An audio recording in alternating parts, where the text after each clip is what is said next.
feel like a lot of times we want for things to go a certain way and we don't plan for certain stuff, or we want to talk to powerful people. We want to have healthy relationships. There's an attraction.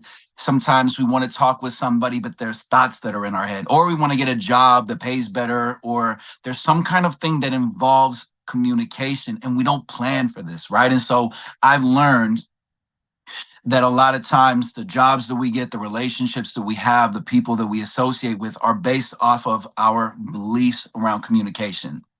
So even right now, when people are booking time with me or while you're here, if you and I are having a conversation, your basic understanding and baseline is anybody who's connecting with me likes something about me.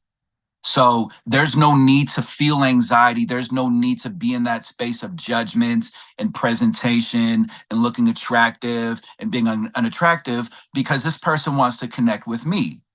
Every single this applies for everybody, the CEO, the new relationship, that one person you want to connect with. People want to connect with you authentically, right? So the more that you take this understanding, the more that you get this when you go into job interviews, when you get around somebody, we're like, oh, that person looks cool, I want to talk to them, but like maybe they're not going to like me.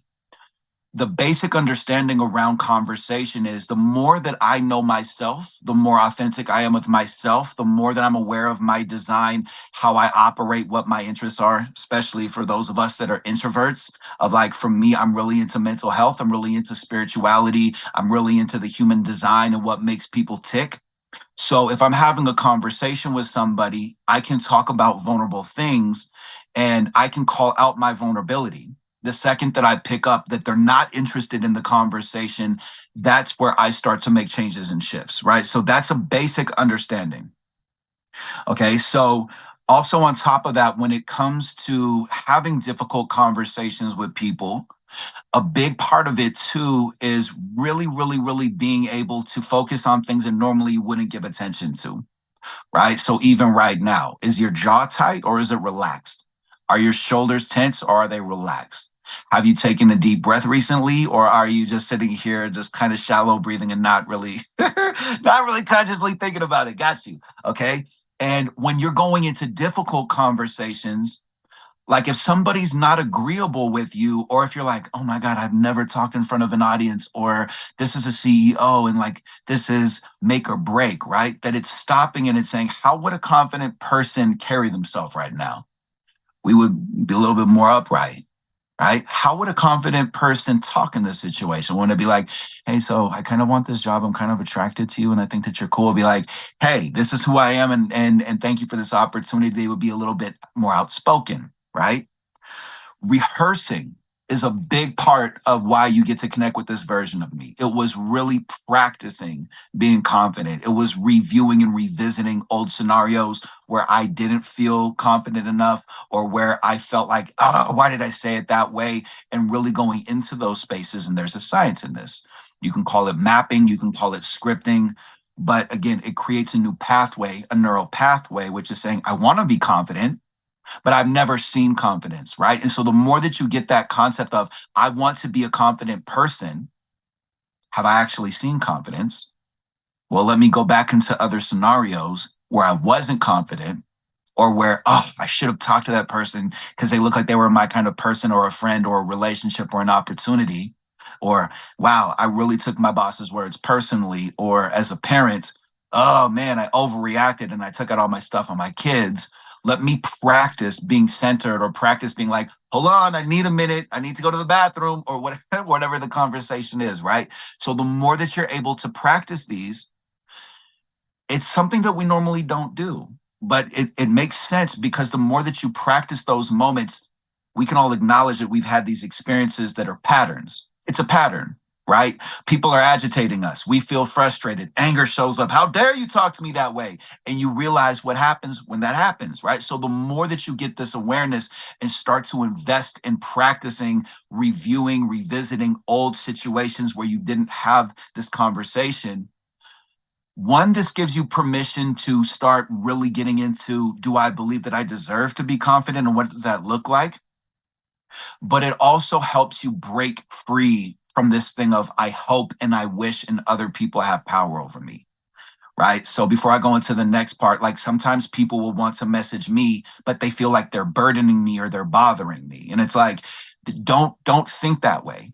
The worst case scenario, when you actually map it out, if you want to follow up with somebody, like let's say one of your friends owes you money, or that there's an opportunity and you're like, I really have a question about this, or wow, this person really excited me, I want to share that. The worst case scenario, they're going to say no, or they're not going to respond, and you're still going to be alive. Right. So really start to practice reviewing conversations, and really start to listen to your thoughts of, why do I want to talk with this person, but why am I putting so much pressure on myself, and actually mapping out what's the worst case scenario. They're just going to say no. Why is that such a big thing for me? That gives you permission to shift your train of thought, right? So another part of the way that I get to have difficult conversations, and this is something I've been doing recently because I feel like we can all acknowledge our old ways aren't working, right? Like our old ways of being like, no matter what we do, it's like, it's still frustrating. There's still a block. There's still an irritation. So even now doing this live stream, it's very easy for me to have pressure, to have anxiety, because it's like the first episode and I'm like, oh my God, what's going to happen? What's going to happen? I bring in the inner child. I bring in 5-year-old Nikki Scorpio, who doesn't know that people have opinions about him, and he really gets what's about to happen. So we're all in the realm of emotional intelligence and mental health and learning about ourselves. So the old me, the old man, the adult, boring, blah, blah, blah, goes, oh no, there's pressure. What if I fail? I'm going to let down my wife and kids. The inner child goes, we get to talk to people from different walks of life, from different backgrounds, from different scenarios, and we get to be on social media, and there's millions of people all over the world that can see this. Oh my God, this is so exciting. I get to be myself. Oh, thank goodness. That's so cool. I wonder what's going to happen. This is so exciting. Do you see the shift?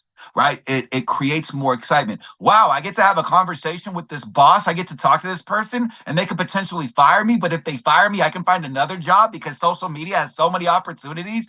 Oh my God, I can be truthful in this relationship and learn how to set boundaries. Wow, I've never set a boundary. What if this person is really mean and scary?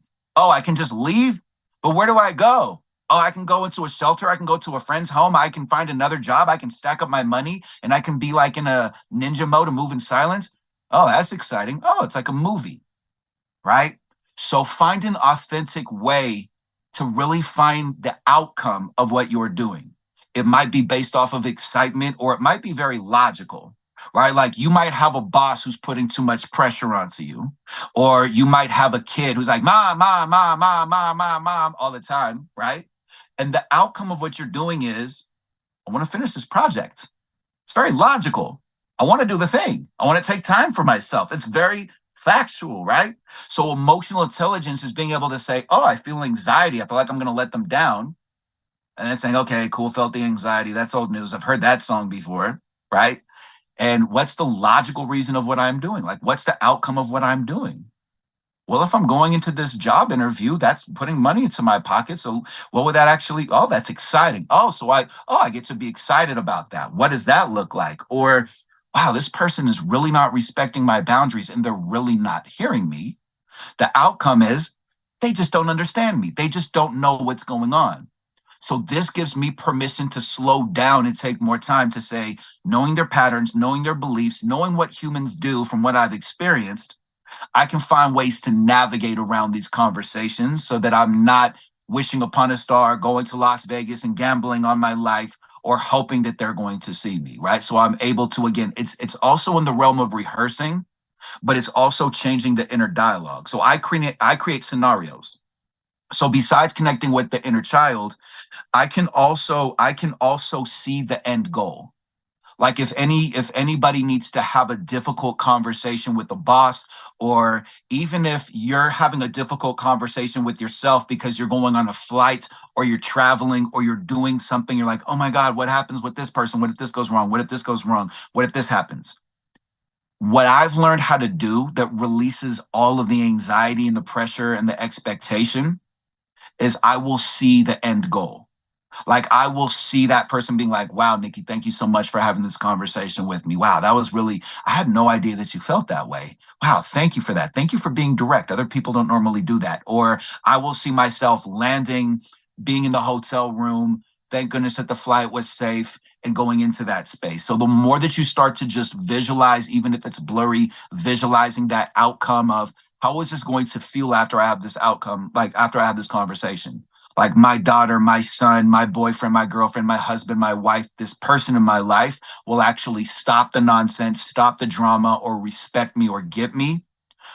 That starts to connect with my intuition and that starts to reframe my subconscious mind. And again, this creates new neural pathways, right? So start to visualize the outcome when that anxiety, when that social anxiety shows up, and really just see yourself there. Like if you get social anxiety, you're going to the grocery store, you can just see yourself at home with the groceries and being like, ah, wow, thank goodness nobody judged me. And thank goodness that I'm so grateful that I can afford the groceries, right? Little things that we might not give permission to.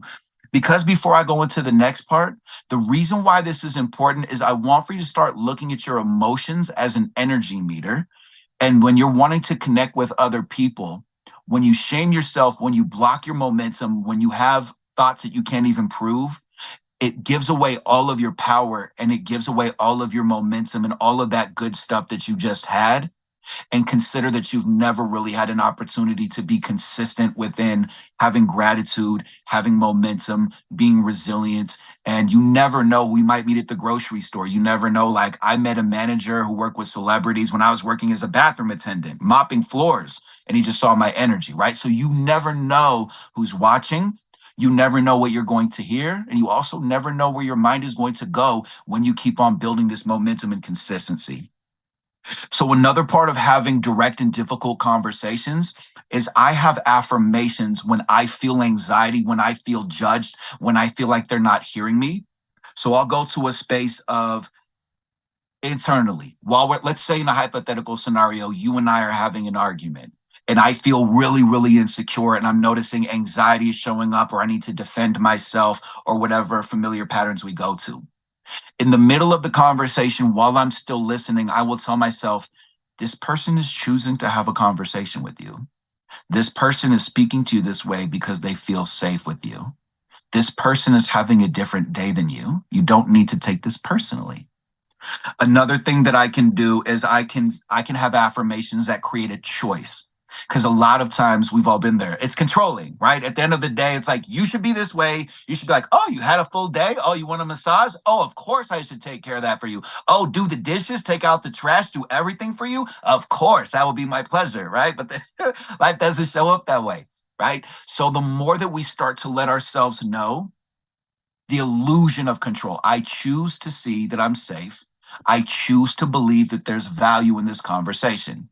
I choose to know that this person loves me. I choose to know that I'm enough. Sometimes I'll even throw in my name like, Nikki, you choose to know that this person respects you, or Nikki, you are getting better at direct communication.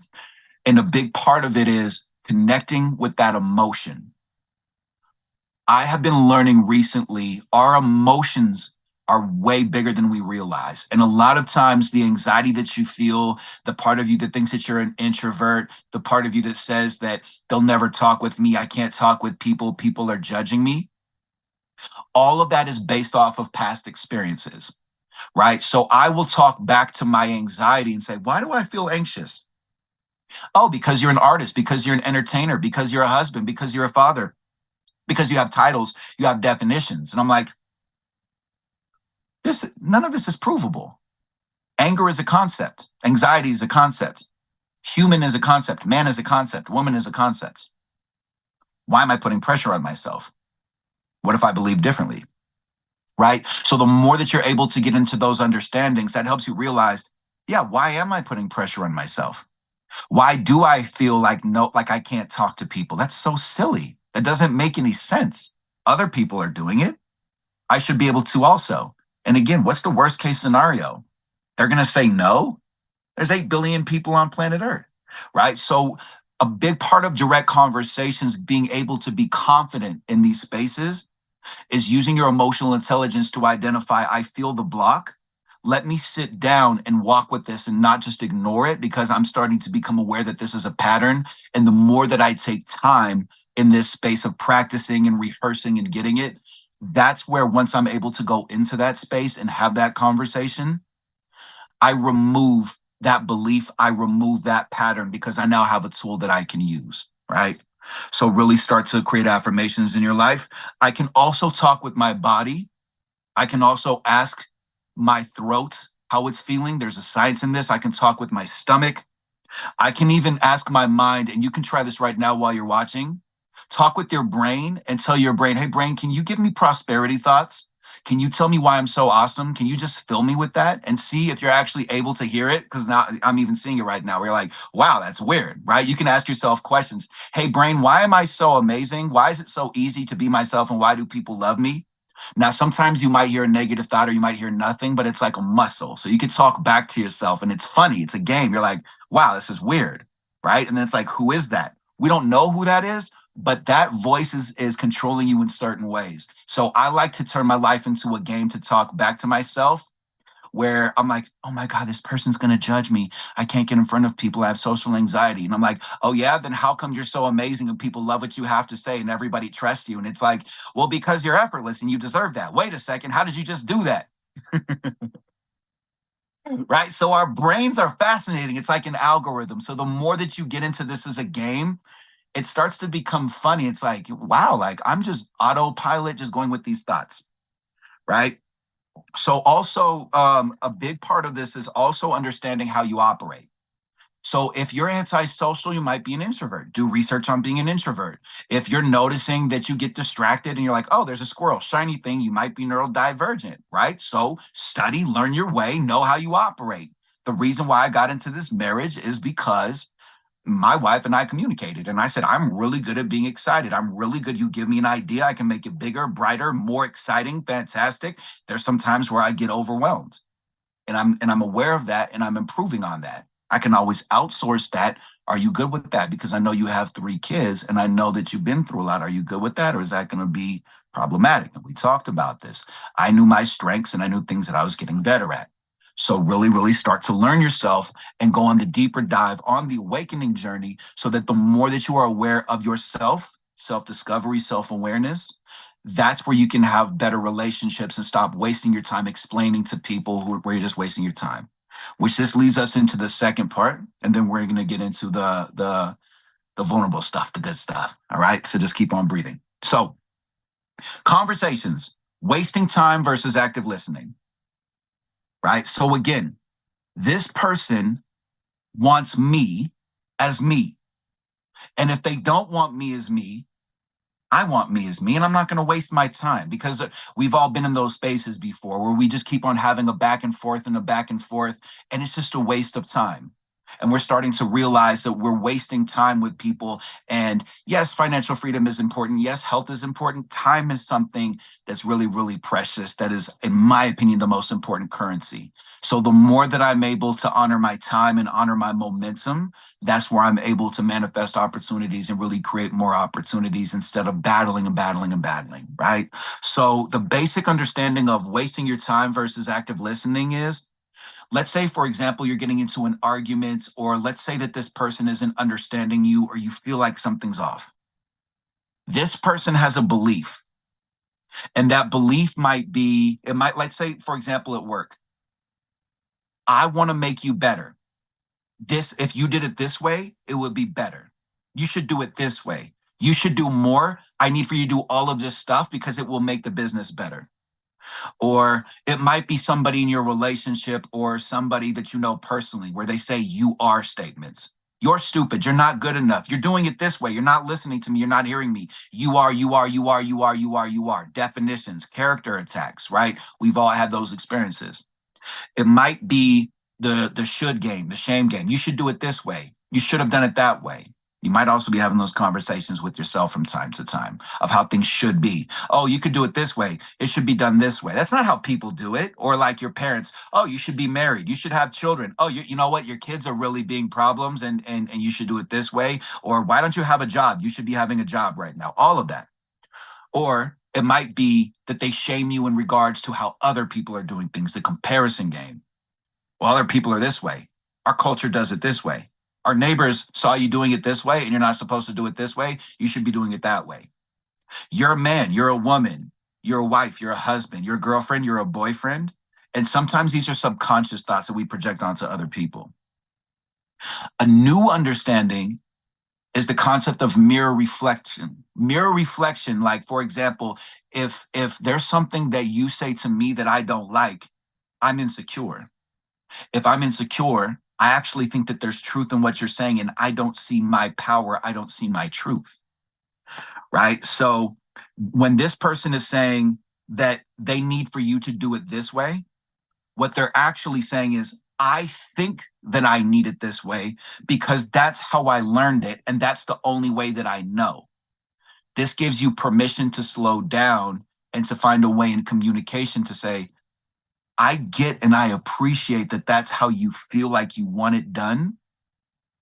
This is how I operate.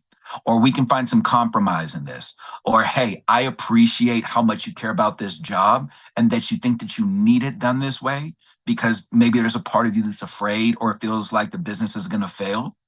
We got this. And you actually hired me because I'm smart and because I'm intelligent. And the way that I work best is this way and this way and this way. And thank you for understanding that. Right. Or if this person is saying that you are this way, what they're saying is, like, for example, if they're saying, wow, you are so stupid, why did you do it this way, you're not listening to me. What they're saying is, I feel that I'm stupid, I feel like I don't understand you, and you're in some way reminding me of a different version of who I am or who I was in childhood at a younger time. And so when I'm telling you that you're not good enough, I'm actually telling you, I think that I'm not good enough because I've never met somebody who thinks like you. I've never met somebody who operates like you. I've never met somebody who moves like you. So this gets you permission to step out of the definition of I'm a victim and I'm not good enough, and gives you more permission to step into the way of, oh, of course you think that I'm stupid because you've never met somebody who thinks like me. You don't get how I operate. I totally get that. Here's where my mind went to, and I'd love to hear your thoughts on it or where your mind went to. And eventually there's a time where we walk away if they keep on attacking our character because they think we're just a free Wi-Fi or they think we're a free light source, right? And so if this person's another way is that it could be they could be projecting, I'm insecure, so I care about other people. Like if your parents are telling you, you need to get married, you're too old, you need to move out, you need to get a job, you need to do it this way, you need to be this way. Why are you dressed that way? Oh, you have tattoos? Oh my goodness. As a woman, as a man in our culture, our religion, this is how we do it. What they're really saying is, help me. I'm a traumatized, insecure little child, and I desperately need validation from other people. Right? And so we've been there. We get that. And we would be hypocrites if we didn't acknowledge that. We have all been insecure, right? We all went to middle school. We all went to high school. We all know how that goes, right? So when other people are telling you, this is how you do it, this is how it is, this is what you do, you can go into a space of, oh, I appreciate how much you care about other people's opinions. And I appreciate how much you want for me to fit in and belong in society.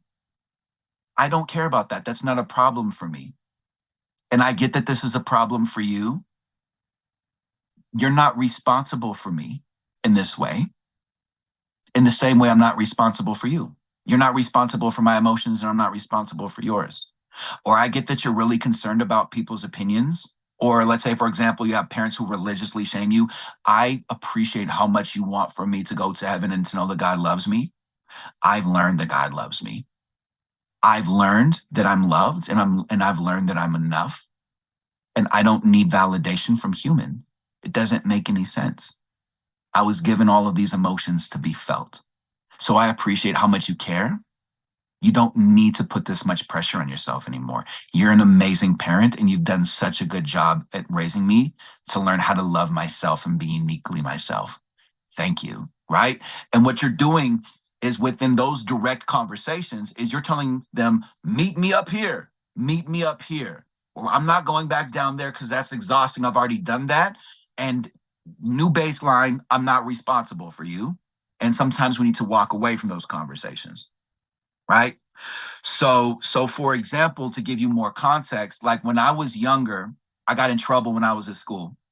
And I went back home and I told my mom that this blew her mind. And I'm going somewhere with this, and then we're going to get into your story. If this is bringing up thoughts, to start to think like, I wonder how this feels familiar, or what he's talking about reminds me of something, right? So I got home from school every single day in like third grade, fourth grade. It was just like, hey, Nikki, go to the principal's office. I'm like, I didn't even do anything. Like I was just always in trouble all the time. Right. And so I told my mom, she's like, why'd you get in trouble? I'm like, well, they told me that I did it for no reason. And that's stupid. I always have a reason for doing what I'm doing. And it was this like mind blown thing for her of like, oh, people are like that, because my mom's a teacher also. And I just wanted to share that with you, that when you get in irritations, when you get in arguments, when you get in disagreements with people, everybody has a story. Everybody has a belief. Everybody has a reason for what they're doing. The leadership game is taking time to understand.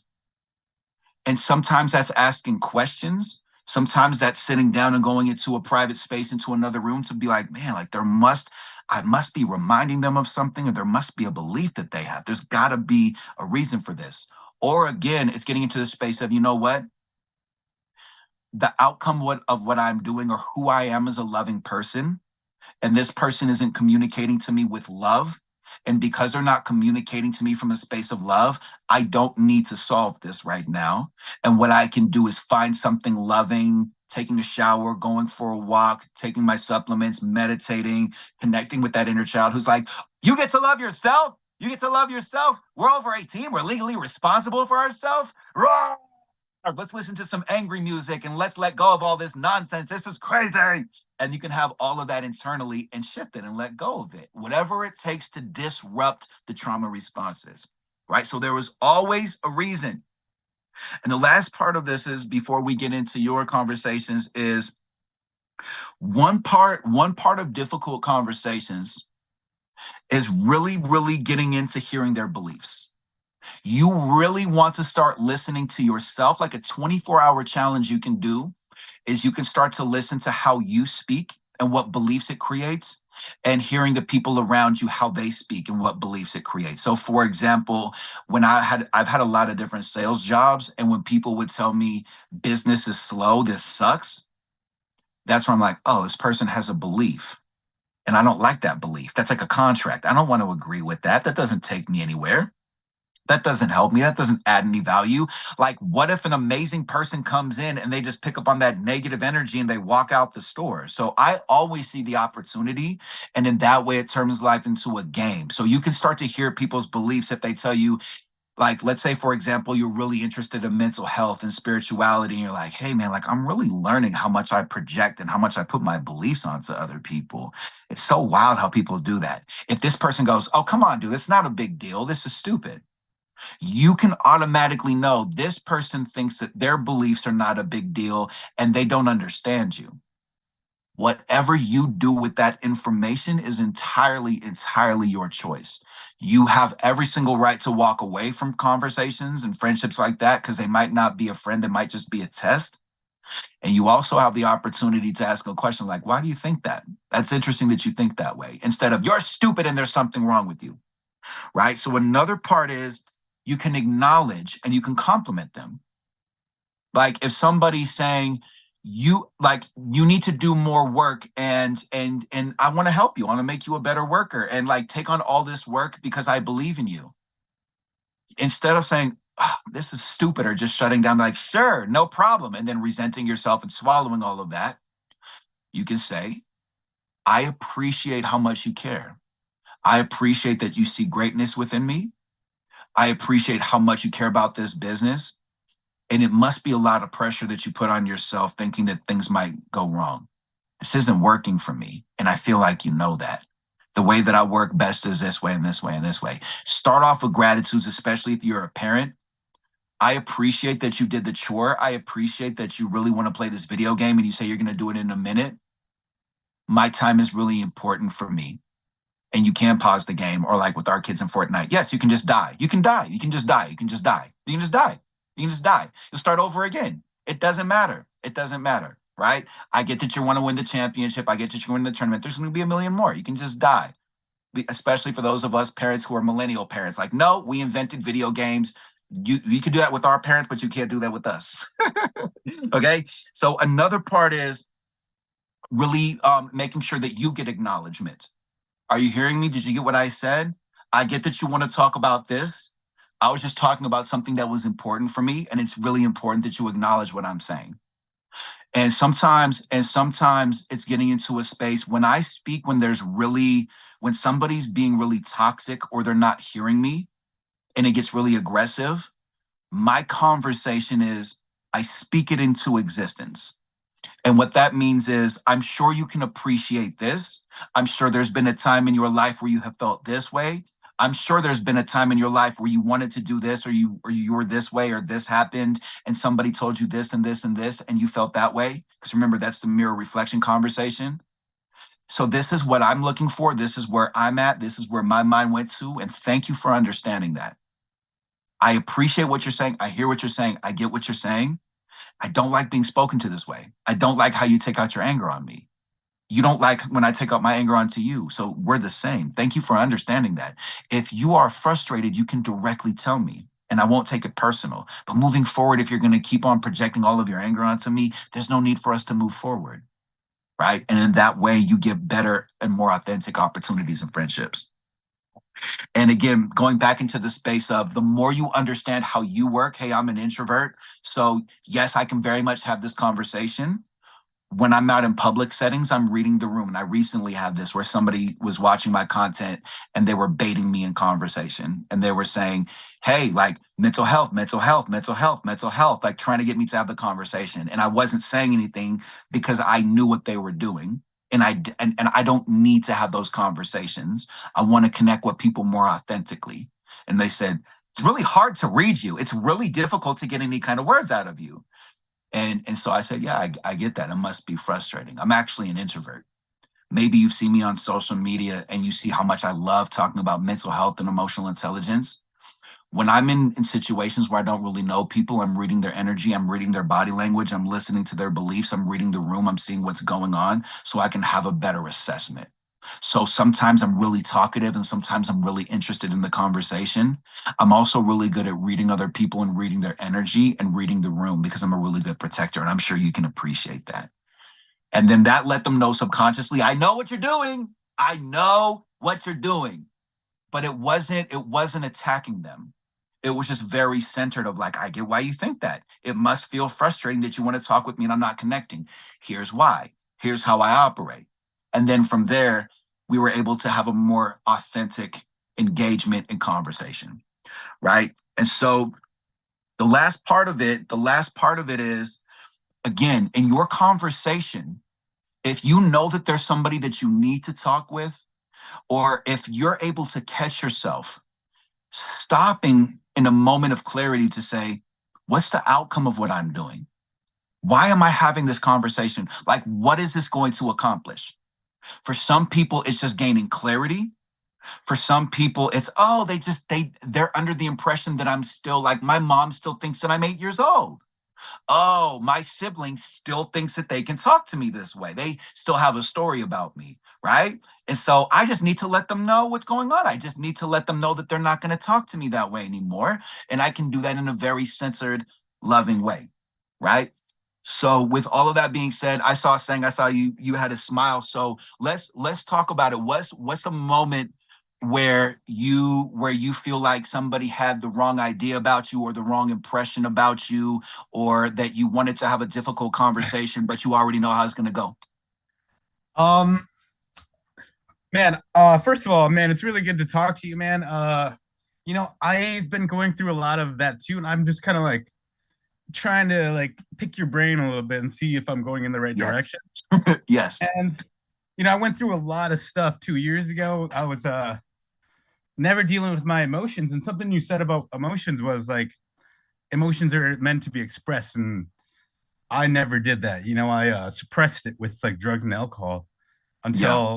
until I lost everything, and then when I got sober, I was like, I had to feel everything. I hated it so much. Like I wanted to rip myself out of my own body. Like I grew up, my I had a pretty like horrible childhood.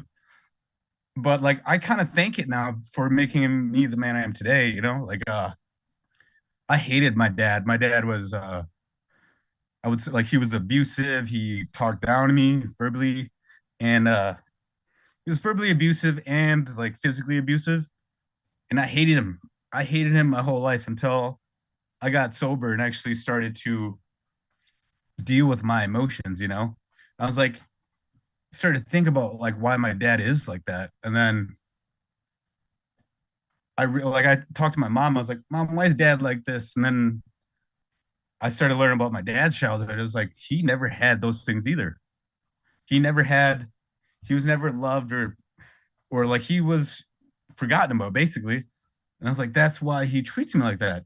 And then I actually talked to my dad about that. I was like, Dad, you know, I understand why you do this and like how you treated me so like you were so tough on me. And he started crying. He started crying and now we have I don't know, it was a chat that needed to happen. And like I don't know how it was gonna end up, you know what I mean? I needed to do it for myself, you know. Like I Yeah. needed to forgive him and move on with my life. Now that was just me like figuring out who I was and why I was the way I was, you know. And when I did that, it fixed our relationship. Like we have a great relationship now. And my parents, they don't fight anymore either. Like it's crazy how that one conversation just like changed the relationship with me and the way he treated my mother. And like now they don't fight anymore. Like they barely fight. We have a good relationship now. And you know, it's oh man, it's you know, it's I feel like I'm going in the right direction now. Like I still have issues, you know, like dealing with like emotions, you know. Like sometimes I'll catch myself thinking negatively. I'm like, why? You know, I don't know the outcome, so I don't try to predict the outcome, I guess. Yeah. Because if I see a situation going badly, I'm gonna have bad thoughts about it. You know what I mean? I'm gonna be like, oh, well Yes. now I'm gonna go towards it in an angry way. I'm gonna have an attitude. It's like, no, I'm just gonna let it flow, come in it with a good attitude. Like a lot of things you said, like I feel like I'm on the right path, man. Like it's almost like how you talk to people. Like Yes. if you go up to someone and you have like a negative attitude, of course that person's gonna have a negative attitude back at you, you know. And like I didn't Yes. understand any of this, you know, and then like trying to just I don't know, like put myself back together, you know.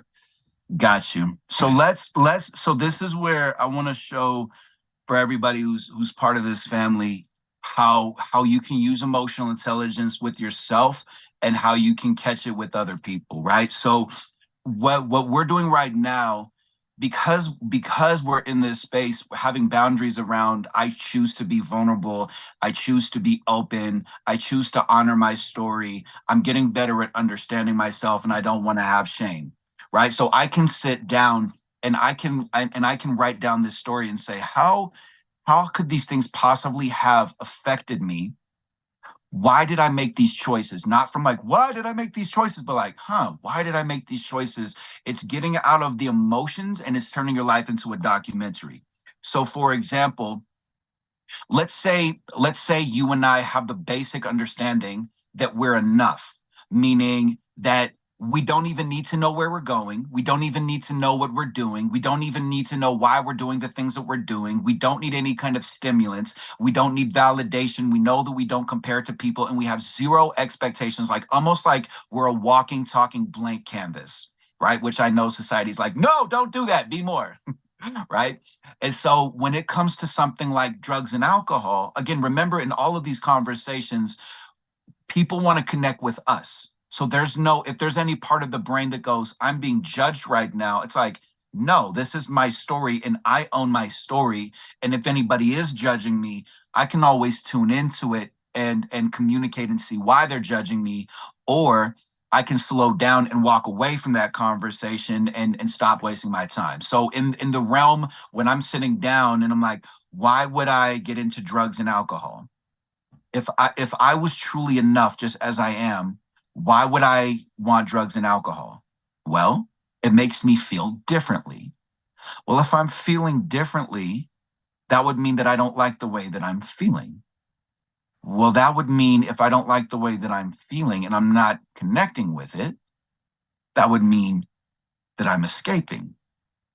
And even in our language, it can show up in spaces where it's like, I don't know, I don't know.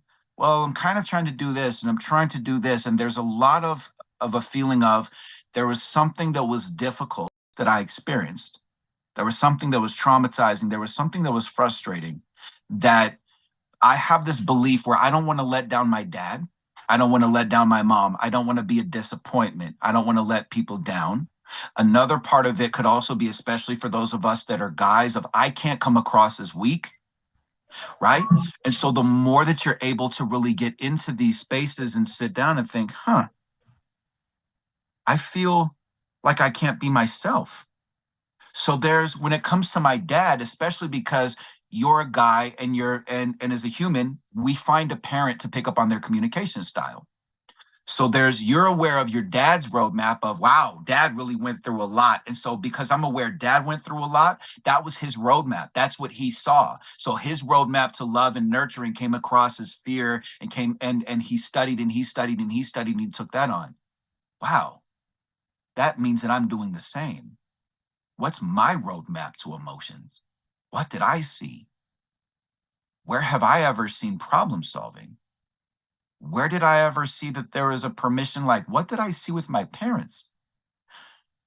What does self confidence mean for me? And really being able to slow down and think based off of this story, if I intend to be if I intend to have peace, if I intend to be loving, if I intend to have a community where people respect me, have I actually consciously, as a child, where my brain was really developing and soaking up and absorbing everything, have I ever actually seen that? And for a lot of us, it's no.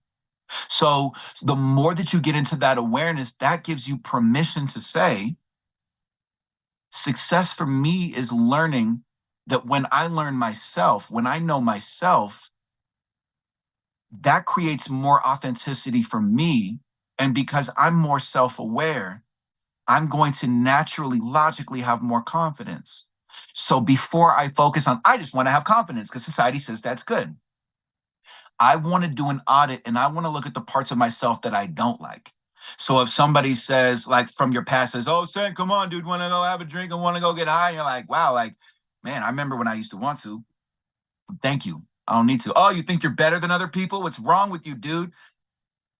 And you're like, "Hey, you know what? I get you. I hear you. Let's. I love you. I gotta go, man. Like, let's not. I love you, or whatever." And it might be a very awkward conversation. We can always practice that and rehearse that, right? But people remember us being a certain way. So my question for you, and remember, there's no in your realm of boundaries, in your realm of confidence, in your realm of this is my authenticity and I own it. And I'm not phased. I don't get phased by people's opinions because I'm living authentically. If you were to tune in to the youngest part of you, into your inner child, going into that space of I was really insecure, something happened, somebody said something, something showed up a certain way. And I saw from my parents and from society that that's wrong or that's bad or I shouldn't be that way. When it comes into the realm of when we use substance, there's an escape. If you were to connect with that youngest part of yourself, why does he feel like he needs to escape?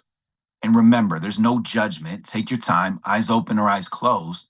What's the part of you that feels like I have to escape from this part of myself? Because if I actually think about it, even though I have this beautiful smile and I'm resilient and I'm optimistic and I see the goodness and the gold in people, what's that part of myself where I feel like I have to escape or I have to avoid this part of myself because there's anger or there's sadness or there's an emotion attached to it that brings up a feeling of insecurity or frustration or I'm guilty or I'm ashamed? Like, what would he say knowing that he trusts you more than anybody in this world? And just take your time. Don't focus on the other people. Don't focus on the electronics. Just take time for yourself and see if you can actually emotionally connect with that space.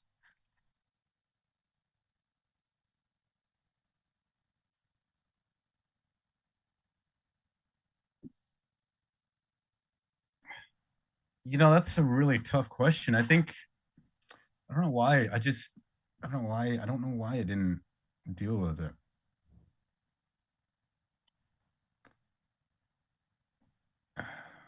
It's probably because I just didn't feel loved. Like when something happened, I'd have to deal with it myself. And I guess I didn't know how to deal with it, maybe. And I started drinking at a really young age. And that just might be my way of dealing with it, I guess. I've never actually thought of this. I never,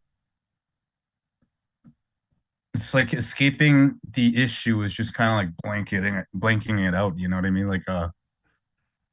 I don't know why that was the answer to, I don't know. Good. So this is where we start to do, and thank you for that, and thank you for being courageous, and thank you for trusting me, and thank you for trusting yourself. When we go into these spaces, imagine that there's a child who's been locked away and the emotion is the child, and that child has been locked away because it's been his experience. I can't be a burden, I can't hurt people, I can't let people down. I have to look a certain way and be a certain way because I care about people, and I see as an empath that they're hurting and that they're going through difficult times, and I keep on seeing and learning that other people's needs come before mine. And so it's even noticing even more, and remember, no guilt and no shame. It's noticing, for example, just observationally removing the emotion. Notice how your body language, the arms, see if you can just be centered and breathe in this space, knowing leader to leader, love to love, because the arms say, I'm not comfortable. And what we even do is we'll put our arm in front of our mouth, because if we actually call it out, we'll disappoint other people and we'll let other people down. And then it's been our experience. I can't show sadness and I can't show anger. And so the smile Oh, says, I need to protect, and I need to look a certain way, and I need to be a certain way. So what we can do is just breathe right now. No comparison, no judgment. And this is just different. It's just different. So let your body know, hey, nobody's judging us. We're not letting anybody down. We're not disappointing anybody. This is your time. I know you're not used to it. You're safe. You're loved. Nobody's judging you. I understand you don't like talking about emotions, but you no. have them, and you're safe, and you're a leader, and you're loved. See if you can slow down and say, tell me the story. Take your time. Show me the image. Body, show me where we hide this. Show me the story. Remind me of what happened, even if it's blurry. When did I create this belief of I have to turn down my light. I have to keep the peace for other people. There's something wrong with me, or I'm guilty. And see if you can catch it, and just slow down and take breaths. And again, this is all for you. This is your time. Let him know you're doing this for him, and don't focus on anything externally. Just really see if you can connect with yourself and see what image shows up, what age shows up, and what memory shows up. And just take your time, please. Oh man, I don't know, man. It's like I was a really young kid, and I was just felt like, I was pretty abused by my entire family. And when I sat there like broken and beat up, no one came up and said like, "Oh man, that shouldn't have happened," or I had to sit through that by myself, and I don't really, I don't know what led to me suppressing it with alcohol, or like why, it turned into anger, and I just became a bad kid. Yeah. I hung out with wrong people because of that, I think. Yeah. There you go. And I don't know, man. Well, one of the things, and I know you mentioned you wanted to connect with me more one on one, so we can definitely do that at a later time and really explore the space. One of the things, like from my inner child to yours, is letting you know it's understandable, because we're getting out of resentment and we're getting into understanding. So society shames us for being human. And the more that you understand alcoholism, how the brain works, addiction, like people can be addicted to healing. People can be addicted to pulling tarot cards. Okay. Like people can be addicted to anything. So Yeah. it's getting out of that space of there's something wrong with me and getting into a space of I'm understanding myself. So I want to do one more thing with you and take your time in this space. Don't rush, don't focus on rushing, just take your time. What I want for you, and I'll say this from my inner child to yours, and I want for you to take time in this conversation to say, I appreciate how much you care about other people. And I appreciate how much you don't want to let other people down. And that you feel like if you show your emotions, that you're going to burden people. That was too much for you to take on. And it never should have happened. And it's understandable because you experienced abuse that you were really, really scared. And it's understandable that you feel really angry. And if anybody gets close into that space, it's understandable why you get defensive. And it's also really understandable if you feel really sad and feel neglected. You have every single right to feel angry and you have every single right to feel sad. And I want for you to tell this inner child the new story. And if there are emotions that show up, this is the new way. This is the healthy way. And this is a safe community. And nobody's judging you. And you lead in this way. So I want for you to tell him this new story and let him know you no longer need to take on that burden. You no longer need to carry that weight. And you are safe. And I'm here for you. So take your time in that space and tell him this new story and acknowledge him. It's understandable why you say you don't know. It's understandable why you walk on eggshells. It's understandable why you say maybe, because people have attacked you. So if there's anything you need to tell me, you can, and you're safe now, and nobody can harm you. And if you don't feel safe, we can leave and just take your time. And again, give permissions for emotions to show up and let me know your thoughts. Take your time. And just breathe. You're safe.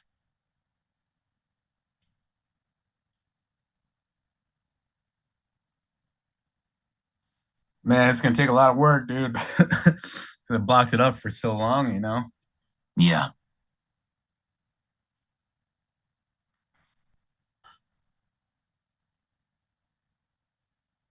Got a lot of people in this family releasing tears and connecting with you too.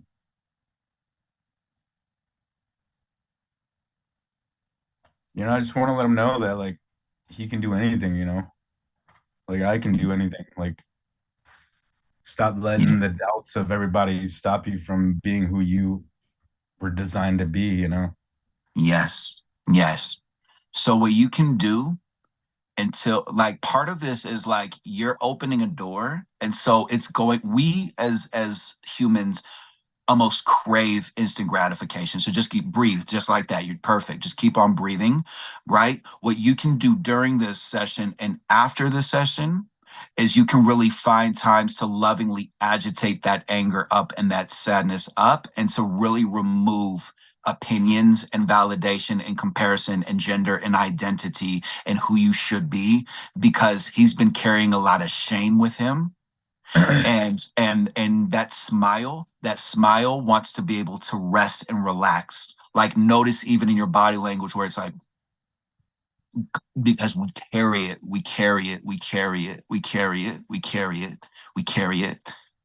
and it's too much for you, brother. It's too much for you. And I see your laughter, I see your smile, I see your radiance, I see you. And sometimes it can be very, very challenging to be seen. You are seen, and you can let them know the news story. Hey, do you know that you just got in front of people and you told your raw story and nobody judged you and nobody mocked you? Somebody even told you that you're a leader. Can you believe that? Tell me your sadness. Tell me your anger. Tell me your shame. Tell me your disappointment.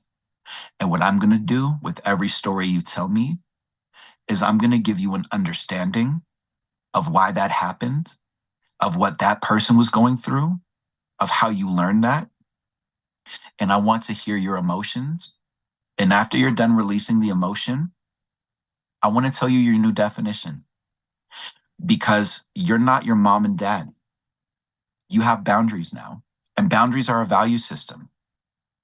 So the way that you value intelligence is by being open and vulnerable. And this is such a smart thing that you're doing now in 2024.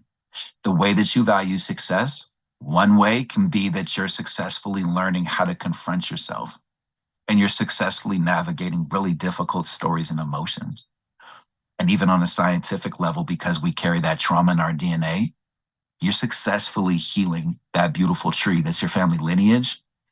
And you're also going into a new emotional space and you're stepping into a new place. So you are meant to think differently than your dad and mom. So that part of that inner child that feels like he's never belonged, he wasn't meant to belong. He's actually meant to uniquely discover himself. 100%. Right. Right. And so just planting that seed until we do have that conversation, that's where you can just hold his hand and say, I'm going to show you every step of the way. When somebody looks at you, it's because they like what they see. But what if they're judging me? Oh, well, we don't give permission to people like that. It doesn't make any sense, does it? No, it doesn't make any kind of sense. Oh, there it is again. You went to the grocery store. That person said, thank you. Have a nice day. They don't do that for everybody. Some people are jerks when they go to the grocery store. And the little child's like, really? You're like, yeah, absolutely. How does that feel? Oh, it feels kind of good. Okay. Because a big part before we get into the next person, a big part of this journey is there's the emotional intelligence aspect of where does sadness show up? Where does anger show up? Where does anxiety show up? These other feelings that society says those are bad feelings. Another part of it is being able to say, because you have that beautiful smile and because you have that optimism and that hope within you, you want to actually, while you're setting these intentions of, I deserve to be happy, I deserve to be seen, I deserve to be heard, I deserve this, like I deserve to have a career with purpose, I deserve to feel like I have something in this world that lights me up. That emotionally isn't like, hey, Nikki, guess what, dude? Today I got a career and it was really cool and everything clicks and I got a community and I'm like, hey, I'm sad. And they're like, cool, saying, yay, we celebrate you. And everybody heals it. Yay. It'd be like, dude, oh my God, this is amazing. I deserve this. And guess what happened? I found people that love me as I am. And I'm like, I'm pissed off. And they're like, wow, saying we've been there, man. We know what that's like. Let's take some deep breaths together and let's roar it out and let's like really let it go. Right? Like it would be exciting. I'm gonna throw my phone out the window because I've made it. Shut up, saying, be quiet. No, this is amazing. This is exciting. We deserve it. Stop being miserable. Love yourself. Right? And you would ride off into the sunset. So if that doesn't feel authentic in that way, that's the game, that's the journey, that's the path to hyper focus on. Instead of I need to look good, it's I am honest before I get around other people, and then I can honestly show up, and then I do my assessment when I'm around other people to see who authentically aligns with me and who doesn't, and in that way I get to move forward. Does that make sense? Yeah, I'll tell you the truth, man. I've been going through everything that you've been saying. Like, I've lost tons of friends because I'm not Yes. going on that path. I know it sucks, but yes, I get that. Yes.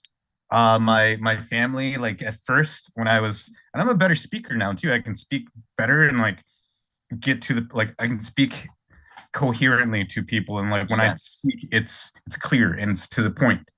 And people yell at me, but I'm calm. Like your anger is not gonna get me to be mad because I control my emotions. You don't choose, like you don't make me mad. If you make me mad, it's actually me making myself mad. So like learning how to talk and not letting people get to me has really just helped me become like a better person. And then like and my sisters and like my family, they don't talk to me. Like at first it was horrible. Like they're just like, oh, you think you're this person now because you're sober and all this. It was like, yeah, I am. Like I'm the black sheep of my family. They're like, oh, you think you're better than me? It's like, I don't, but clearly I am. I'm not trying to like I don't say that to them, but it's like, oh, I don't Right, think but I'm. you're a work in progress, and Yeah, sometimes we just need to get ourselves out of the hole and out of the darkness. Like when yeah, I first started doing this, and Tanya, I'm gonna connect with you next to just take some deep breaths and I honor you and we're just gonna take a second here, but this is where sometimes our anger, our fire, are like, I am killing it. I am acknowledging it. Oh, okay, sure, whatever. Like, it's not always going to be spiritual awakening, 528 hertz, white light, cotton clothing. Like, it's not always going to be like that. Sometimes it's like, hey, you know what? I'm better than myself. I'm better than yesterday. And if you're going to keep on attacking my character, maybe I do think I'm better than people, but I don't think that I'm better than people. Yeah. And whatever it's like, as long as we're not attacking other people and destroying other people and manipulating other people and hurting ourselves, it's really being able to honor the process of, like, it's messy when we get out of these spaces and these patterns. And last but not least, you will watch as everybody around you changes as you continue to make peace. And that's why you've been the black sheep, because you're like, oh, I was the leader, but I was just meant to, like, get caught in the illusion, the darkness, and to not know. Yeah. Amazing, right? So I appreciate you. Thank you for the share. And again, just take time in these spaces, and message me so I can get these notes over to you. And I look forward to connecting with you soon. But just really, just a call to action is just being able to, during this call and after this call, really track down those thoughts and really just intuitively connect with yourself and tell that inner child the new story. It's getting out of resentment and getting into the space of understanding of, oh, of course I did that, but I can just be enough. I don't need to entertain. I don't need to over explain. And if people want to battle, my shield's down, dude. I don't have time for that. I don't need to battle just for the sake of battling, Yeah. and in that way, the rest of the family will actually, hopefully, finally confront their codependency on Saint. So I love you, man. I appreciate you. Thank you, man. All right. Thank you so much. All right. Thank you. All right. So just make sure you mute the, okay, there we go. All right. So remember, before we get into the next person, Tanya, before we get into your story about, like, what's a difficult conversation, or what's a time where recently, or one time you can think of where you've had to have a difficult conversation, or you want to have a difficult conversation with somebody soon, this is where you can start to notice your language. You can start to notice your beliefs. You can start to notice where you hide certain parts, and even body language, right? Like, a lot of times when people really want to express anger, they tilt their head back or they'll cross their arms. And so really starting to become aware of what shows up, how it shows up, and how other people speak to you and how you speak with other people. This will start to give you permission to change your patterns and to get out of the space of other people have opinions and I have to look a certain way. And it's really getting into the space of, in order for me to authentically find happiness, sometimes I confront the anxiety. Sometimes I get to. It's not that I have to. I want to confront the anxiety. I want to confront the judgment. I want to confront this fear of being judged, or this fear of loneliness, or this fear of poverty, or this fear of my mortality, and really take a look at it to say, why do I fear you? Why do you hold so much power over me? And last but not least, before Tanya, I'd love to hear your story. It's really saying, do I lack that much confidence within myself where I think that I can't find another job, or ask somebody for help, or find another place to live, or have that conversation with that person? Do I really not believe in myself that much?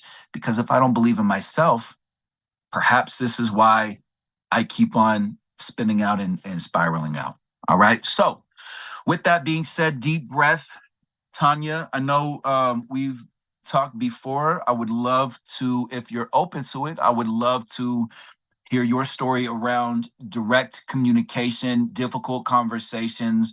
One time that just pops up in your mind of where you've had to talk with somebody, or you're like, no, there's somebody that's irritating me and I want to lovingly confront this and move past this pattern.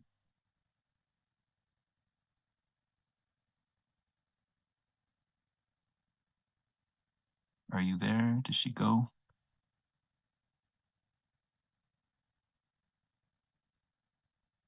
I wonder if she's left the building. All right. Okay. All right. We're gonna go. Let me see. Okay. So who just raise your hand if you want to go into this conversation and jump into this conversation? Yes. All right, Laurel, go for it. Difficult conversations. Um, well, I grew up in an alcoholic home. My mom was an alcoholic, and my father, he was very loving Christian father, taught me the right, beliefs and stuff, but on an emotional level, he was never there. And I was always taught to sit down and be quiet. As long as you live under my roof, you'll do as I say. And I never got to express myself. I never got to learn how to communicate, period. And just the other day, I've really been doing some reflection on, talking to him, and because I feel like I want to talk to him, I want to tell him how I feel.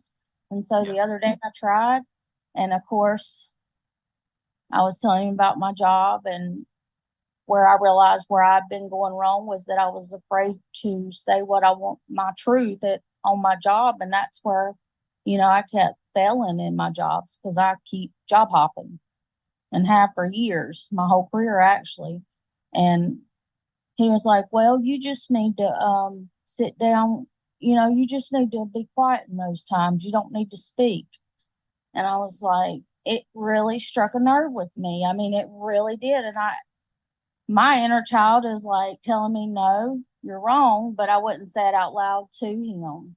And it's like, I feel like if I tell him how I feel, like, no, no, daddy, that's not right, he's just going to tell me that I'm wrong, because that's what he does. He just constantly tells me I'm wrong. I told him I believe the earth's flat. He believes it's round. And he tells me I'm wrong. I'm crazy. And I mean, nothing I say or do is right. He will only be the one that's always right. Nobody's going to be smarter than him. Or Yes. So have you ever heard the concept, do you want to be right or do you want to be happy? no, not really. It's a very interesting question. It is a very interesting question because everybody's like, I want to be both. But you'll notice when it comes to the realm of actually being happy, it means other people being right in their world. Like in this conversation, intuition shows up and says, this is where he goes to.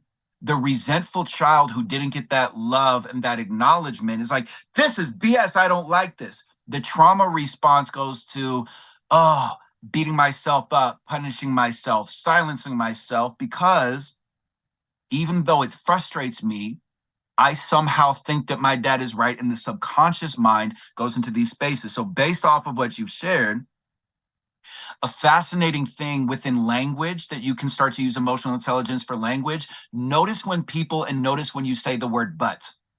And the word but starts to give you, look at but as a scale, right? So for example, let's say, oh my God, I went on this amazing vacation last week, and I was able to go there and it was so fun. We ate really, really good food. But on Monday, I have to go back to work. Do you see do you see how it gives more attention to like wonk wonk? And it's like, oh, I don't like my job. I don't like what I have, right? So this is where it's like trauma responses can have us overly justify. And just like that, I can identify you are a really loving, caring person. You also have a great smile, and I see how much you care about people's opinions. Right. So we, as an empathic person, we're like, I see what's going on. I've been thinking about this for years. I know why he does that. I know why he does that. I know why people do that. I know why people. So this is a superpower. And this is how I started to use emotional intelligence and stepped into the world of coaching. Because I could read. I'm like, oh, that means that. That means that. That means that. People do this. They do this. They do that. Right. The old emotion is being ashamed of that. The new understanding is, oh, I can read the room and I can read everybody. Let me have a healthier understanding. So instead of saying, Father taught me right from wrong, but he was never there, I now know, oh, there's a father wound, we feel neglected. We can shift that to, Father taught me right from wrong, and he was never there. Why was he never there? Maybe he felt like he was actually doing me a service. Maybe he had imposter syndrome. Maybe he got neglected. Maybe he was abandoned. Right? Sometimes people think that they're actually doing us a favor by leaving. My non-biological mother, that was the case. She actually felt like she was doing a service by walking away. She said, I never wanted kids. I never wanted to have this. This was yours to my mom. And she left. She thought she was doing a favor. And maybe she should have left years ago. Right? We can't prove all of these thoughts, but start to see where you use the word but when it comes to your life and with other people in your life, because that's where you start to say, oh, that's what you're giving attention to. because we want to. It's like, "Ah, I want to have the dad. I want to have the father. I want to belong. I want to know that I'm doing the right thing. I want to know that I'm like everybody else. Very, very human, right? So instead, getting into the space of what meaning do I make that dad was never there? How has that affected me? And I'm going to ask you a question in a second, but it's also getting into the space of dad told me to be quiet. And emotions aside, how interesting that I can't speak up at my job. How fascinating. This belief must be more powerful than I think. I wonder how many other times my intuition has said, this is wrong. I don't like this. But my subconscious mind and my throat said, nope, we got to tighten up. We got to close down. We can't talk about it because dad said, and we want to get a love from him because he's our father. We put him on a pedestal. He should be there for us. He loves us. He's older than us. He's wiser than us. So clearly he knows. Right. And so it's making peace to say, you know what? If dad doesn't get it, I do. If dad thinks that he should be quiet, I mean, can you see, because I'm gonna ask you a question in a second, but can you see how dad is actually in that conversation of mirror reflecting, that dad's saying, I'm projecting my belief onto you. I'm reflecting my beliefs of who I should be. I was told to shut up. I was told to be quiet. I was told to not speak up. Right? Yeah. Yeah.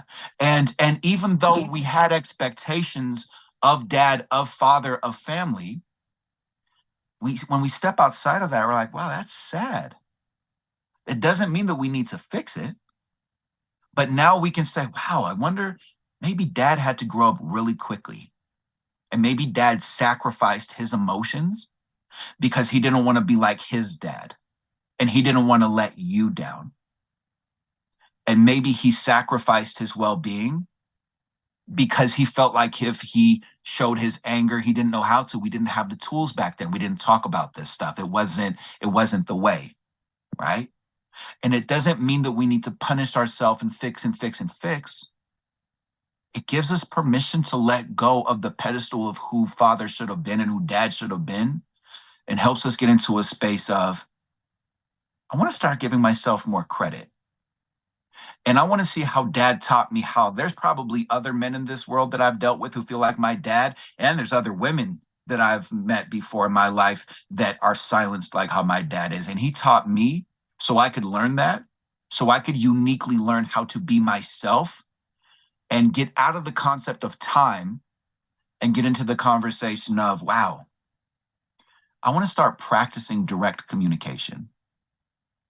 So my question for you, same thing like I told Sang, no right or wrong, nobody's judging you. You're safe, you're loved, you're honored, right? It's not about what dad or mom wants to hear. It's not about what other people should hear, what society says.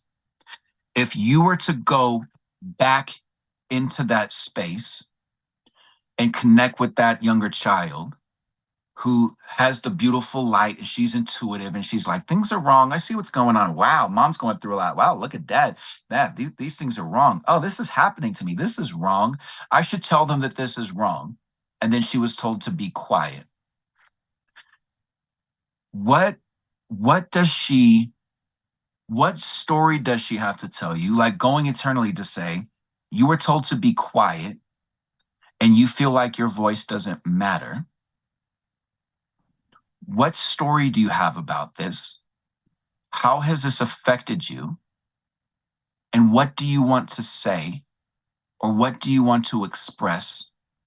Because I am you, and we're not here anymore. We're in the future. We're not in this location.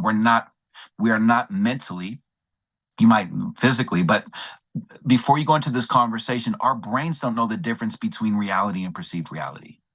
So your dad and yourself and all of us, when we go into our trauma spaces, the brain's like, I'm right back there. I know exactly what this is. I know exactly what to do because I've never questioned it, because nobody's ever told me, society's never told me.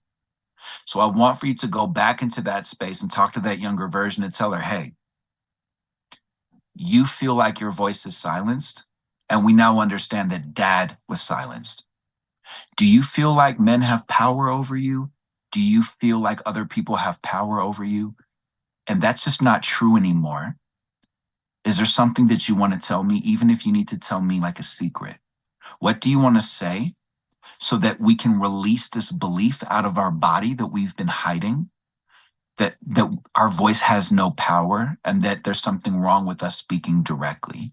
And just take your time in this space. What do you want to say, or what do you need to hear in order to know that your voice has meaning and that you deserve to speak directly? And just take your time.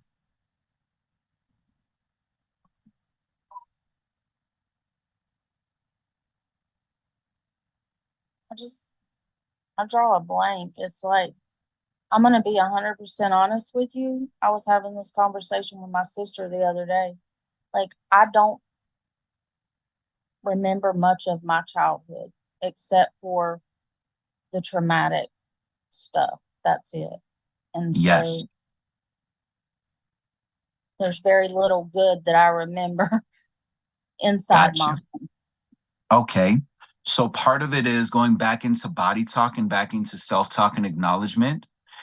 Thank your smile for protecting your anger, and thank your smile for protecting your sadness, and let your smile know that it no longer needs to protect those emotions. And while you're in that space, I also want for you to go back into acknowledgement to say, I understand why you don't feel safe talking about this. And I understand why you felt like you've had to push this away, because it's been your experience that other people's needs come before yours and that people don't listen to you. And people do listen to you. And you're actually in front of people who honor you, who care about you, and you are safe and nobody's judging you. And I'm your guardian and I'm your protector and I'm actually you. So I know that you trust me more than anybody in the world. Show me the image or tell me the story of why you feel scared and why you feel you can't trust me. And take your time, please. What's been your experience when you go to speak or when you go to trust? When I was a child, I was made fun of a lot by my sister. What does she Friends. say? I can't really put my finger on it. She despised me. Sometimes she still does. She was always jealous of me. So anything she could say to incriminate me or make me feel less than was her goal. And Okay. so I know in school when I had to do public speaking, I had the worst anxiety. Now I know why. Yeah. I mean, it's just I've never felt confident with who I am in appearance speaking or my confidence. I never felt like I was good enough. Like I didn't feel like what I had to say mattered. That Gotcha. nobody. So there's a new concept that I'm still working on, and I'm calling it Universe School. And what Universe School is, there's no good grades, there's no bad grades, there's simple understanding, right? And so, for example, like Sang just said in the chat, you just spoke about something that was very difficult, and everybody's tuned into this conversation. So that changes your definition. Also, on top of that, you can also let her know beauty standard is a made up concept. It's a made up concept. The concept of being attractive is completely and totally made up. It's another mechanism that's used in order for people to distract themselves from their authenticity and from who they are. I get that. I have a big alien head and I'm so white that I have to wear sunblock when I get around a light bulb. I got jokes, but I'm just saying, like, I get it. I get it. I get it. I get it. I get it. Right. And so when we were children, we didn't know what opinions were. So what I want for you to do is I want for you to go back to that inner child and I want for you to tell her, it is so understandable why you feel like your voice doesn't matter. The way your sister spoke to you, she never should have spoken to you that way. Sister had some stuff going on and she was insecure because she didn't see her love and her greatness. So you don't have to carry that burden anymore. The people in your family had trauma and had stuff going on, and your light was so bright that they felt like they wanted to dump it onto you. There's nothing stupid about you. You think uniquely. You're intelligent. You're actually in front of a group of people that are technically strangers that all feel like you, and every single person is honoring you. You have proof that you're smart. You're actually also really courageous too, because you're talking about stuff and you're saying it perfectly. And every single person who's around you right now is understanding you in some way, shape, or form. So your new definition is that you are understood and your voice matters. And we actually have proof now. And I'm you and you're me. So let's release all of these beliefs that we've taken on to keep the peace for our family. And I want for you to just let them go, let them out of your body, let them out of your mind, let them out of your stomach, let them go. They no longer work for you and you can just be enough. Take your time and take her to school and show her, hey, do you know why all these people said this stuff? Because they were insecure. None of that is yours anymore. Like really let her know. This is what sister was going through. This is what your dad was going through. This is what your family was going through. None of that's yours anymore. And you don't need to carry these definitions anymore because you're communicating fine and people see you and people hear you and nobody's judging you right now. So this changes your definition. This is our definition. Take your time. So it's understandable you don't trust me. It's understandable why you don't want to show up. You can now. Tell her the news story and see what you get.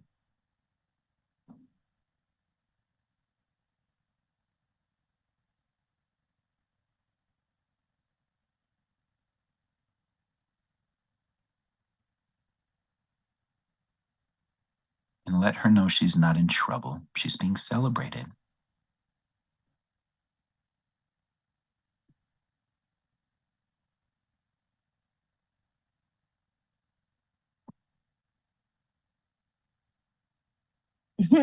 If I could describe it, it's like a little child jumping up and down, excited on the inside, like Yes, like, yes, yes. set me And look, free. and look at how the old way says, if I could describe it, and the new inner child who you just open the door for calls it out. That's your intuition. You just did it. If I could call it out and then you called it out, you did it. Right? So this is where, again, same thing, because it's a deeper conversation and I would love to connect with you more one-on-one, but this is where you actually slow down and you have these affirmations of like, look, you just did it. You're smart. You go to the drive-through, you order your food. Normally you're just like, okay, whatever, I'll just get the food and I'll just go. You stop and you're like, look at how you just ordered that food. And then you get the order. You're like, look, you got the perfect order. Or what's going to happen is, this is how funny life is, how it tests us. You're going to go through the drive-through, you're going to order some food and you're going to get it and you're not even going to check it and you're going to drive off and you're going to want the food and you're going to go and you're like, damn it, they messed up my order. And then you're going to be like, ugh, that's okay. I'll just accept it. And then the errand child's like, no, we got to go back. And you're like, what? That's a 20-minute drive. And it's like, I don't care about it. It's not the issue. It's bigger than that. It's deeper than that. Go get your power back. And you're like, oh, it's so annoying. And then you go back into that conversation. You're like, hey, I ordered this and I got this. I just need this. Thank you. I appreciate it. And just, that can be it. And then you check, you just pull over your car, slow down, look. Okay, got it. Good. All right. Thank you. Have a nice day. You can even throw them I appreciate you working. Thank you. I don't know if anybody's told you, but I like to do that from time to time. Like, I don't know if anybody's told you, but I appreciate you working. Because they'll look you up and down like, what are you selling me? But they'll still think about it. And some people will really get emotional about that. And then you drive off. And then you can even if like you have like Spotify or something, you could put on a childhood song and you can be like, dance girl, we just did that. We did that. Look at how direct you were. Look at how you communicated. Look at how you stood up for yourself. Oh my God, you're so courageous. You're so smart. You value your time. You're such a leader. And she's like, really? Because I'm starting to believe it, but it still kind of seems like BS. You're like, no, that's good. I understand why you've been doubtful of it. It's been long overdue. I'm just going to keep on showing you. And in the scientific conversation, this is creating a new neural pathway. It's just forging a new path. It's like, I've been punishing myself for years and that's it, right? So the more that you're able to go into these spaces, and again, society lies to us and said a dad should be this way, a mom should be this way. You should have a mom, a dad, a brother, a sister, a dog, a cat. You should have a home, a vacation home. You should look this way. You should be this way. This is how your voice should be. And you should have all of that by the time that you're 20. You should be a millionaire. You should be 20 years old with 30 years of work experience. Like it's ridiculous. Okay. Right. So the more that you say, oh, I've never really given myself permission to discover myself. I'm over 18. I'm legally responsible for myself. So in the world of emotional intelligence, this is where you can start to say, I don't like this way of thinking. Is this mine? And then you're going to start to notice, you're going to start noticing how you clear your throat, and somebody's going to deliberately test you to be like, you know what I'm going to do? I'm going to poke that button where Laurel would normally not say anything. And I'm going to see subconsciously if she's just going to like go for it and call it out. And you're going to find a way to just something simple where it's like, hey, I'm noticing this. It's some kind of awareness of like, this is off. I should say something about this. And again, it might be at the grocery store. It might be something simple, or it might be something where somebody says something that's just so like it's a family member. Like it might be with dad. You might talk with dad again and he says something like, be quiet. It's like, Dad, you know, normally I wouldn't say anything here, but I just want to let you know. You raised me to believe in my voice and to speak my truth. And I want to thank you for that. I know our relationship hasn't always been the greatest, but I've really been doing some soul searching and thinking about how you must have gone through a lot and sacrificed your well-being, and you were probably told to be quiet. And I appreciate how you sacrificed and how you put my needs before yours. And I can't even imagine what you were going through. Thank you for raising me to be myself, to uniquely be myself. And I love my voice. I love my voice. I love how unique it is. Thank you for teaching me how to speak my voice and how not to speak my voice. In some way, shape, or form, what you're doing is, in the world of boundaries, you're saying, meet me up here. Meet me up here. I'm not going to resent you. I'm not going to do it anymore. Right. And so the more that you can get into that space, the more that you can have that awareness of, our parents don't know our destination. They have no clue how we're going to be successful. Right. So the more that you're able to get into that space of, oh, that makes sense. Dad had no clue how I was going to be successful. Dad was just giving me his roadmap, like I was saying earlier. Right. So that's Dad's roadmap. So that's no longer your roadmap. All right. Really so to wrap, separated from them. I talk to them, but it's when my intuition says call and check on your dad. Like, other than yes. that, I don't really go see them. I don't talk to them because I am trying to heal. And for me, until I'm healed, I don't feel like I need to be around him because it's only toxic. Yes. So from here on out, what I would say is a challenge. Remember, no judgment. Just, all right, game on. I got you. Practice where there's anxiety, sadness, or anger or difficulty. See if you can just be like, hey, you know what? I'm taking time for my dad because the relationship's really toxic. And I can just own it so that smile can take a breath, because you have a beautiful smile. And I love your laughter and I appreciate your smile. You're also living authentically in that space. And what I would say, just to wrap it up, also in that realm too, because you have probably, the reason why you haven't heard your intuition is because you were told to be quiet. So you silence your own intuition, which is like, so what you can do from here on out is, in your solitude, you can say, what do I need to hear in this moment before I go into this meeting? What do I need to know? What do I need to hear about myself? What need do I have? Am I thirsty? Am I hungry? What need do I have? Let me hear myself. Wow, this person is really in a bad mood. What do I need to hear about this moment? Oh, this is BS. Oh, okay, got you. You know what? Let's not waste each other's time. I got to go. And you're like, hey, girl, we did that. Wow, look at how we hurt ourselves. Oh, that was good. Oh, I feel a little bit guilty. What else do you feel? Oh, I feel excited. Oh, let's give more attention to the excitement because you're not responsible for other people. Really? Yes. How does that feel? Amazing. Oh, I love my voice. And maybe you can even do something to honor your voice, to sing or to speak up or to yell or to do something to encourage the inner child, like how I do, of like, roar, and just have that like warrior cry and that release, or like sing a song when you were a child and don't worry about being on key or off key, like play, connect with it. All right. So, acknowledgments with all of this. I appreciate all of you being here. I really hope that you got something from this conversation, and within this conversation of direct conversations, also start to be aware. A challenge, a game that you can do for yourself is, you can start to listen to how you speak to yourself. You can really, really start to listen to when things don't go according to plan, how you speak to yourself, and a challenge, a way that you can do this. Because remember, emotional intelligence for me was like, I don't like how I speak to myself. Therefore, I have the awareness. What can I do with that information? What if I pretended I was somebody else? So I go on the subway and somebody's looking at me and I'm like, oh, I hate when people look at me. And I'm like, why do you hate that people look at you? What if they like what they see? And I'm like, oh, it's a good one, right? That's all internal dialogue, right? And so talk to yourself like you're somebody else.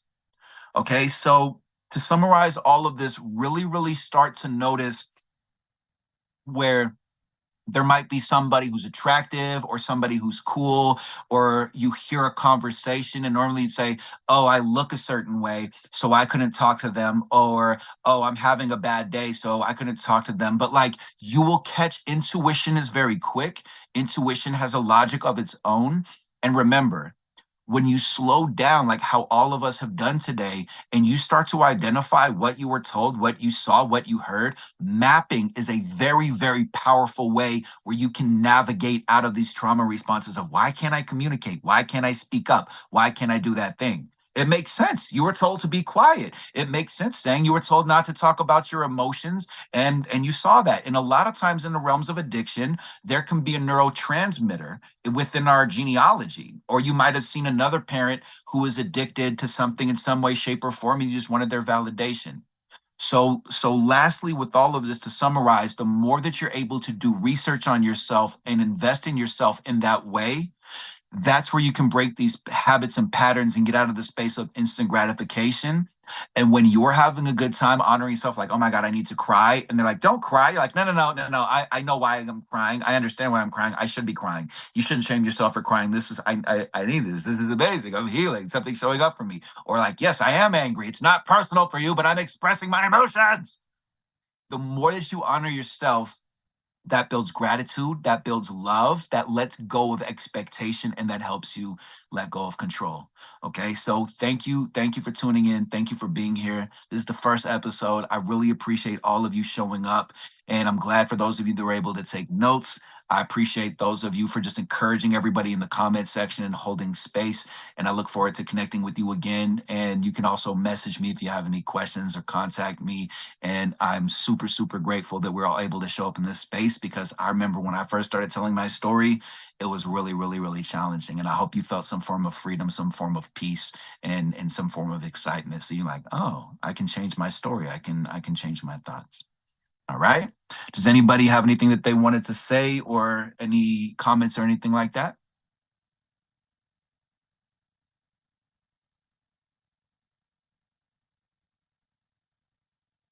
All right. Thank you all for being here. Thank you for showing up. Thank you for this community. Thank you for trusting. And remember, always have those affirmations when you do stuff like this of like, look at how I'm investing in myself. Look at how I'm loving myself. Look at how I'm seeing myself. Look at how I'm finding new friends. Look at how courageous I am. And the more that you believe it, because at first it's cheesy, the more you believe it, the more people like that show up and opportunities show up like that. So take care, be kind to yourself. And remember, success is here. Success is here. Everything you're looking for is here. So just slow down and take time. And remember, that's exactly what we did today. So thank you for being here.